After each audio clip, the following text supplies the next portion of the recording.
Greetings and salutations, loyal viewers of this channel. My name is Sean, and today we got to talk about the update to the Derek Chauvin case that I was not expecting, because it turns out a judge, a federal judge, has actually granted a motion from Chauvin to re-examine parts of George Floyd's body, certain samples that were preserved from his Minnesota state trial case, in order to make the case that he had ineffective counsel and possibly lead to him getting his federal conviction at least overturned, although this may have some implications for his state conviction. Now, we're going to talk about this, we're going to break this down, but before we do, I want to thank everybody who supports this channel via actualjusticewarrior.com/join. Give me the money.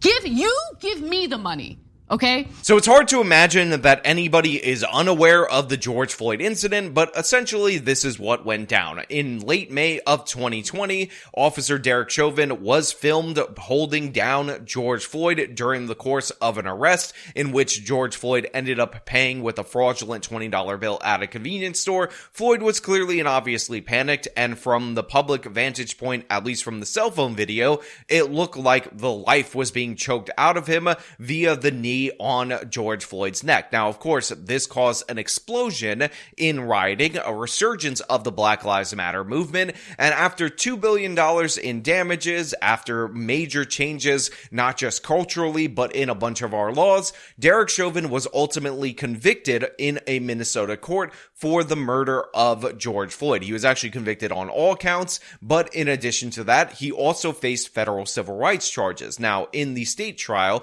Chauvin was actually given 22 and a half years for his sentence on the murder charges, and then he was given a 21-year federal sentence for the civil rights violation that is being served right now concurrent to that murder sentence. So it's not like he has to do 21 years federally and then 22 years in the state level, if you guys are confused about that. Now, we talked about on this channel, once we had the text of the body cam footage, that there were some questions related to cause of death for George Floyd, and part of the reason why I was questioning it is because, according to the transcript of the body cam and then the body cam that we ultimately ended up seeing, George Floyd actually began complaining about breathing problems prior to him being on the ground, let alone Derek Chauvin's knee being placed on his neck area. So, of course, we end up looking at the autopsy. The autopsy shows that George Floyd had a fatal level of fentanyl in his system. We ended up finding out at trial that he spit up a fentanyl pill, or a pill that was laced with fentanyl,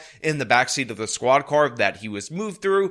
And in addition to that, he also, according to the autopsy that was done by the state, had no signs of life-threatening injuries on his neck. So I thought at the time that there could be an argument for reasonable doubt in terms of cause of death for George Floyd in that case, and thus Derek Chauvin could be found not guilty if he had a trial that was fair and reasonable. Now, of course, we know that a Black Lives Matter activist who is wearing an I Can't Breathe shirt was actually on the jury that decided the fate of Derek Chauvin. We understand that there was a lot of pressure because Minneapolis had essentially been destroyed by the Black Lives Matter riots in order to find him guilty, so the fix was probably in no matter what, but these were the arguments that were brought up at trial that ultimately ended up not working at trial, and Derek Chauvin was convicted. But that's not exactly what this case is about. So in order to have a conviction overturned in the United States of America, you need to typically have one of two things. The first is a constitutional rights violation.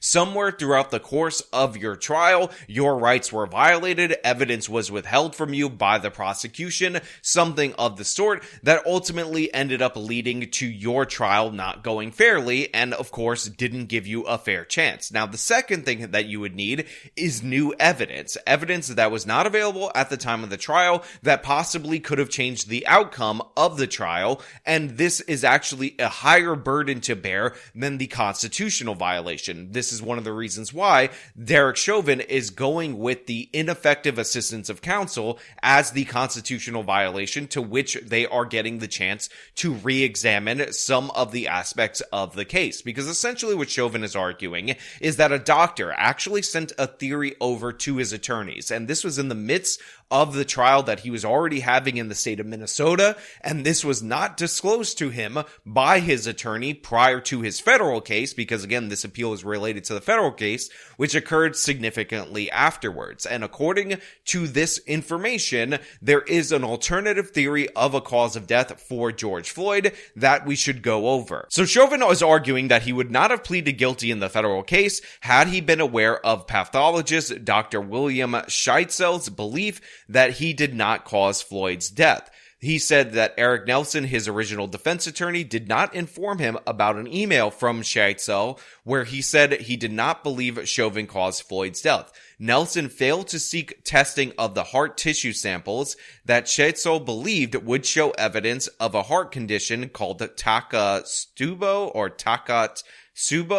cardiomyopathy, according to Chauvin. Quote, given the significant nature of the criminal case that Mr. Chauvin was convicted of, and given the discovery that Mr. Chauvin seeks could support Dr. Scheitzel's opinion of how Mr. Floyd died, the court finds that there is good cause to allow Mr. Chauvin to take the discovery that he seeks, Magnusson said in Monday's order. Now look, I've seen a lot of people excited about this. I've seen a lot of people upset about this, including the Biden administration, who condemned the judge allowing this to go forward. But you guys need to understand, and if you follow any of my talks related to innocence fraud cases, that ineffective assistance of counsel is one of the go-to moves for somebody who was convicted of a crime in order to try to get a means to get a new trial or to overturning their convictions. So this is anything but a guarantee of a positive result for Derek Chauvin, since this is such a common practice. But essentially, what this doctor ended up emailing to the attorney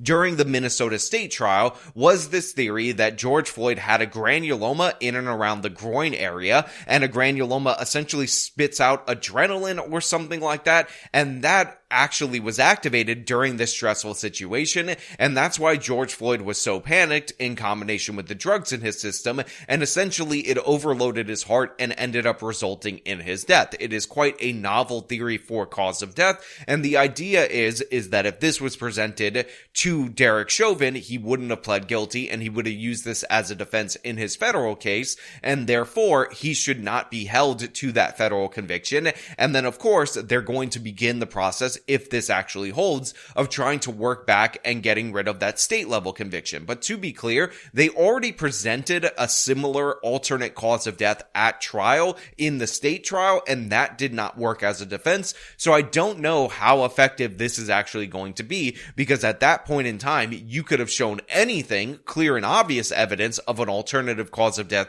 from the prosecution, and that jury likely would have convicted based on all the circumstances surrounding the trial. I think the most ineffective assistance of counsel that could have been possible in that original trial was the fact that they didn't request a change in venue, because obviously the people of Minneapolis had suffered through a year's worth of Black Lives Matter rioting. There was so much political pressure on this case, and the idea that you could find 12 people that were unaware of it at the time of the trial was insane. Now, this Newsweek article actually has a breakdown of Chauvin's time in custody, and there's in fact references to a story that we didn't cover on this channel on its own in isolation, and this of course is in reference to the Black Friday stabbing of Derek Chauvin in an Arizona prison by another inmate who said that he wanted to do something in solidarity with the Black Lives Matter movement, therefore he chose Black Friday. Now of course there's a comedic element to that, because Black Friday is known, or at least used to be known, for people storming into the stores in order to desperately grab items,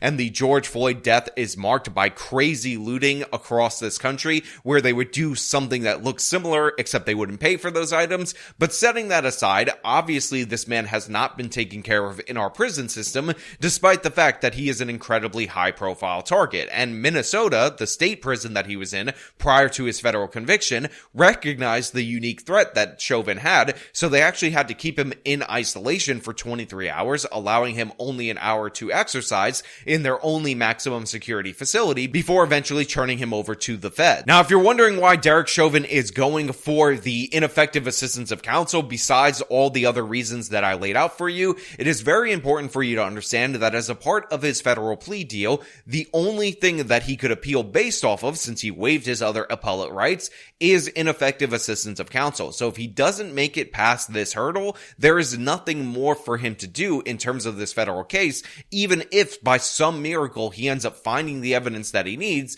and overturning his state level conviction. If they decide that his counsel was not ineffective in terms of his federal conviction, he will remain in federal prison throughout the course of his life. And obviously, President Biden nor President Trump is going to commute or pardon this guy for any reason at all whatsoever. It's too much of a hot button issue. But yeah, this is where we're at in terms of the Chauvin case. This is his last chance in terms of the federal case. And obviously, you guys can formulate your own opinions based on this new theory, but I'm going to advise caution if you think he's going to get out on this, because it is incredibly hard to overturn a conviction. And in addition to that, this is a very niche thing that they will likely say has nothing to do or would not have changed what the jury would have done at trial at the state level, because again, this is very similar to the diagnosis, although it has one additional element that was presented at trial. Now, of course, I will leave this up to you guys out there in the audience. If you like this video,